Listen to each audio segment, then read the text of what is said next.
And when I was sitting in jail, you know what I realized? A lot of people that go to jail never take accountability. Who knows what accountability is? Talk to me, what is it?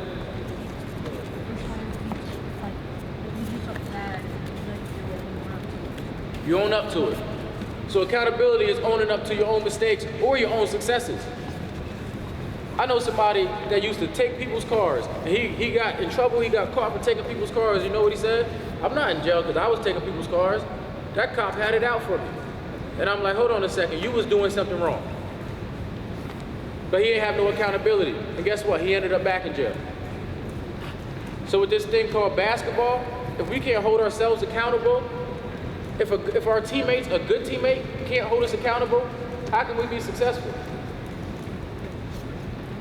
There's this thing called a heart of a champion. A lot of people see, we won district championships, we won county championships when I played basketball, and people see the championship, but they don't know what the ingredients to go into that championship is. Like, it's fun playing basketball with our friends, but if I say to you, hey, I see you cheating, I know you're better than that, don't cheat anymore, and you get mad at me, and now I don't say anything to you, we're not gonna be champions. Because to be a champion, everybody on the team has to be on the same page. Everybody on the team has to be willing to work hard. Everybody on the team has to be willing to sacrifice. Everybody on the team has to be willing to do more than what's asked of them. But far too often, guess what happens? Nobody wants that accountability for it, right? People would rather, hey, if I cheat, that has nothing to do with you, don't tell coach on me. If I do something wrong, that has nothing to do with you, don't tell on me.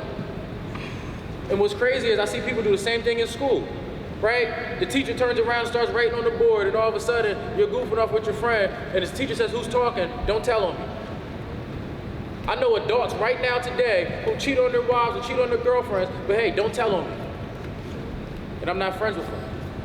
Because I want people to hold me accountable, and if you hold me accountable, that means I have to let you hold me. If you hold me accountable, that means I have to be able to hold you accountable. If you're my friend, I want the best for all of my friends, so there's a certain level of expectations that I bring every time we step on the real life playing field. Because this thing, basketball, it's a metaphor, right? It's a metaphor for real life.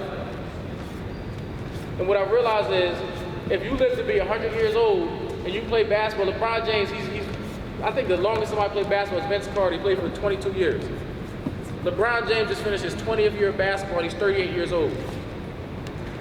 So just quick math, if he's 38, and let's just say he lives to be 100, and he retires in 2 years when he's 40, he still has 60 years of life left, right? So I know it's hard to see that far into the future, but for you guys that are 8, 9, 10, 11, 12, 14, 15, 16 years old, you have a big life ahead of you. And if all you worry about is basketball, but you don't worry about being a good teammate, or you don't worry about working hard, or you don't worry about putting in extra work, being coachable, listening, some attributes that lead to a successful life, guess what happens when you're done playing basketball? You don't know what to do. Your life will crumble. There's a lot of basketball players that retired, and we never heard about them again because their work ethic didn't match their success on the basketball court. There's a lot of great basketball players that people look and it's like, why didn't they ever win a championship? And granted, we might not know the true answer, but I guarantee you there's something in the ingredients that they were missing. Whether it was hard work, whether it was being coachable, whether it was being a good teammate. Because there's going to be a lot of things that come into your life that are fun, right? Hanging out with your friends, going to parties, there's stuff that's fun. But if you remember what's important, if you remember why you said you love basketball, I guarantee you will have more fun with this thing than some of that other stuff.